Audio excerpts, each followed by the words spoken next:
What's going on, everybody? Rob here. Today we're going to change the oil on the 2014 Chevy Express. I got 150,000 miles on this, so I'm using 5W30 high mileage.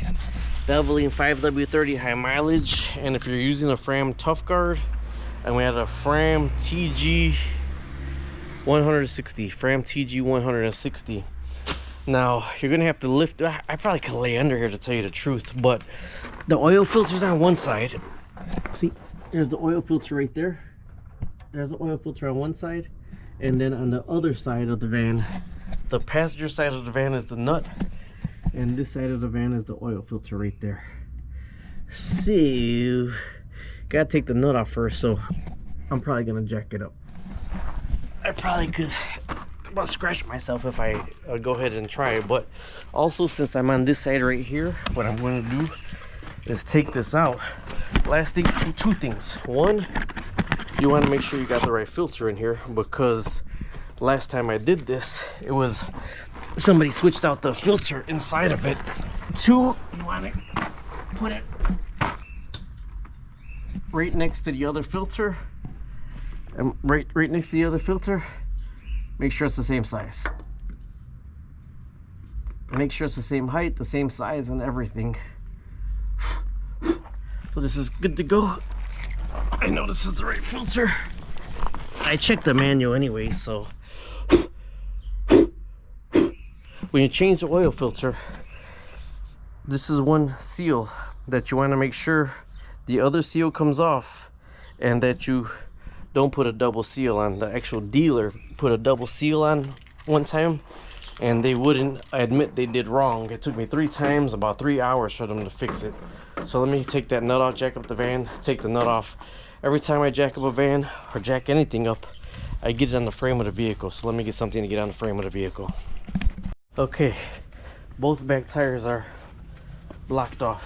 Got a brick and got a block on one of them. I'm just gonna jack it up in the middle, and I got some jack stands. So I'm looking for the frame of the van, which is right here. Lock it in place. I'm just gonna jack it up right here on this frame of the van right here. It goes all the way to the front. There it goes, it's coming up already.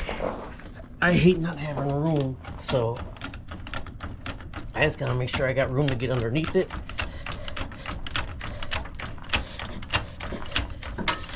Okay, and then let me get my jack stands. I know this is insane, but I didn't press the camera when I took off the 15mm nut, but it's a 15mm nut on the back passenger side of the oil pan. You can see where it's... Alright, so I took it off with a 15mm nut on the other side. Hopefully I didn't double press the button and not record it, but you see it's still draining right there.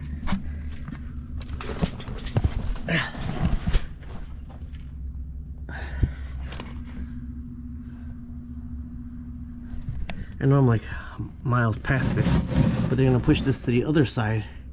When you push it, it's kind of dripping right here. So now when I take off the oil filter from the other side, it'll go ahead and drain into the other side. I'm gonna take this down with me, seeing that I'm going underneath here. Make sure you get no gravel in there. I have to take this down a little bit to push it back to get it out my way. All right, now here's the other side. So you did the same thing, righty tighty, lefty loosey. You look at it, righty tighty, lefty loosey. So it's going this way to come backwards. It's hard trying to hold it. See? It's coming backwards. I just hit my arm on the catalytic converter and it's hot. It's a strap wrench, alright? So it goes over, and then when you pull on the handle, it tightens up.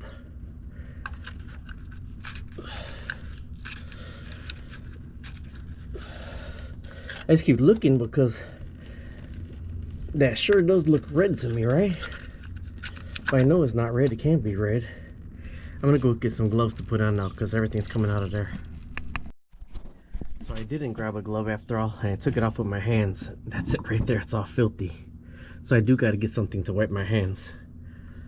There was still a lot of this side held a lot of oil in it still. So let me get something to wipe off my hands here. All right, here's, remember I said check to make sure you don't got a double ring up there.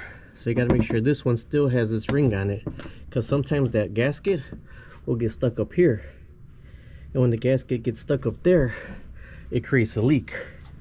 So now I'm gonna wipe this all down right here where the oil was leaking at, because I want this clean, because you want to make sure you're not leaking anywhere. All right, so I'm gonna, since I'm on this side, take a little bit of oil from here to lube this up. You don't want that rub going on there dry, so just get a little oil to lube that up just a little bit. Then you can start putting this on right here. Like I said, it's just, I'm trying to shoot the video for you, and it's just, if you're a YouTuber, you know how hard this is. Let me get this started. I'll be right with you. Alright, so it's righty-tighty. You see it's going on right there? Alright, then you get your strap wrench and you turn it upside down the other way, so you can tighten it up now. They sell different size strap wrenches, so make sure you got the right one for your vehicle. Oh my god. Alright, they sell different size strap wrenches, so make sure you got the right strap wrench for your vehicle and the right size. These vans are so easy to do the oil change on. I'm gonna need to do change a gasket also, but don't forget the other side nut's still off. So you got, when you pull it straight, it tightens and turns, but you don't want to bog it down so much that you're gonna break the gasket, but you want it on that it's not gonna leak. And one thing I always do is I always do monitor the van after I put the oil in. I let it run, wipe everything down, then watch it to make sure it don't leak. Okay, that's good enough right there. Good enough for government standards. Let's go put the nut on the other side. Before you leave the scene of the crime, make sure you wipe everything down on this side. Now we're going back over to the other side and taking everything we don't need. All right, now we're on the passenger side of the vehicle. You see it's still leaking out, that's why I still have that down there. This holds I think 2 quarts of oil. So you put this on the other side, make sure you don't strip this. And this is a 15mm nut, and then you got to put this snug enough that you know it's gonna hold, but don't strip it. All right, and then after everything, that's when I go ahead and put everything up, and then you put the oil in and you let it run. So I gotta snug that up right now. I can put you down here. I'm on my stomach right now. I'll do the van, switch this around.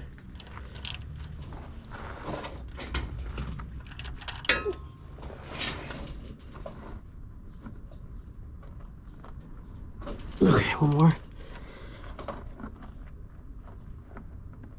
Okay, that's good. Okay, I'm on my stomach. I didn't use my foot or bottom. Wiping everything down because you want everything dry, and then you're gonna let it run to make sure you have no leaks at all on either side. All right, I wanted to bring out the oil on this side because the other side's sidewalk and this side is gravel. So screw that in right there. We're still draining down. I'll let it drain down some more. All right, got everything out so I can lower it before I put the oil in it little by little. All right. Man, my hands are greasy.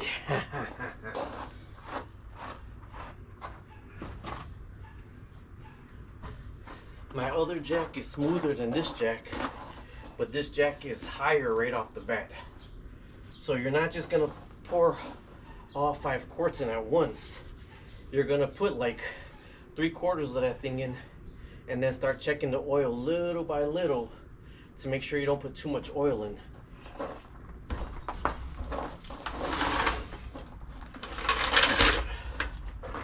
Now the angle of this, you are gonna need a funnel. All right, so need a funnel for this to put in there because it's hard. It is hard to get that angle right. Here's the thing. Make sure, check it out. This is your dipstick. Your dipstick. Check it out. There's why I shouldn't have wiped it first, but this thing is bone dry. Make sure you emptied the right thing. That's bone dry. Good thing is going through my garage looking for the funnel. I found the 50/50 antifreeze. See, bone dry, nothing on here. So now you gotta start filling it back up. So I can put this back in here, but don't put all 5 quarts in. I actually fill it to the line. I know I got 149,500 on here. So this is high mileage oil. Gotta put the funnel in here. Whoa, whoa, whoa. It's not, I was thinking it's not fun when Grandpa don't have a funnel because I couldn't find it. The difference of colors oil is amazing.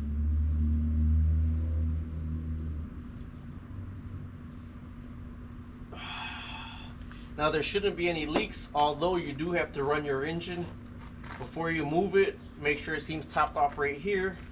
Then I notice it's a little bit far back. Then I'm gonna go ahead and move it up a little bit. I'm making sure I got at least 4 quarts in there.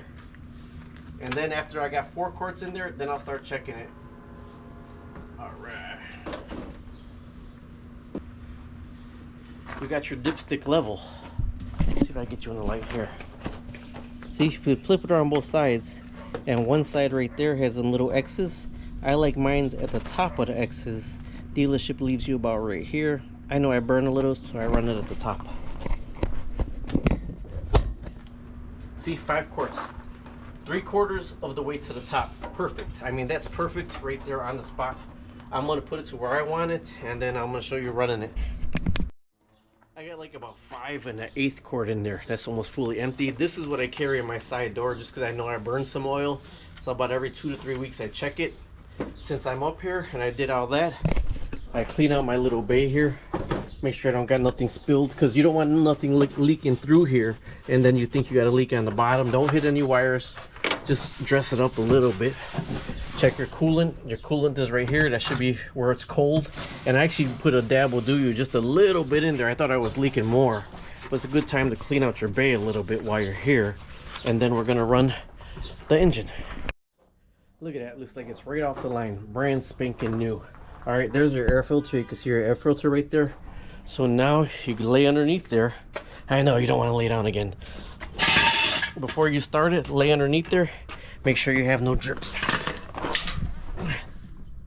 No drips on this side. And then you gotta check the other side.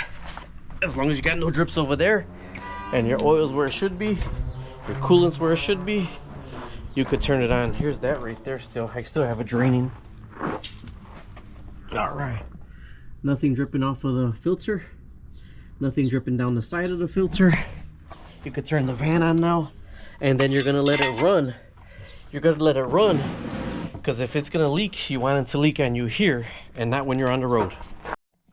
And you see I got the funnel in that now, because now you can pour that right into that and drop that off at an auto parts store. Pull out right about 5 quarts of there, put that back in there, wiping all this down. This you could drop off at an auto parts store, or if you're a DIYer, you can make a waste oil heater. All right, been running for about 5 minutes. I got the heat on high with all the doors opened up because the coolant appeared to be a little bit low to me, but it really didn't take much in there to put it in there.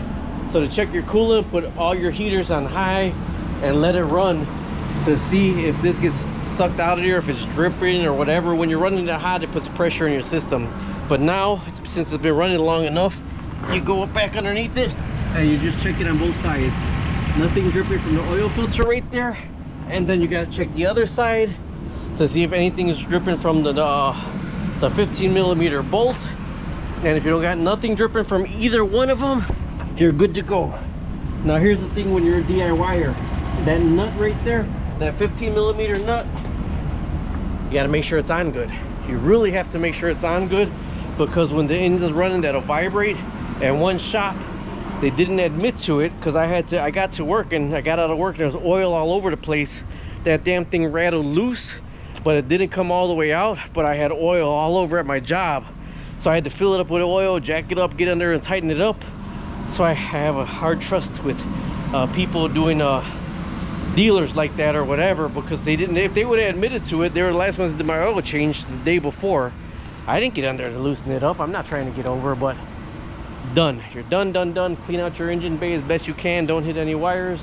I got my front driver's side brake I know it's sticking a little bit. I can feel it. So I'm gonna be doing the brake pins in there, adjusting those and bleeding the brakes. So stay tuned, subscribe, like, and share.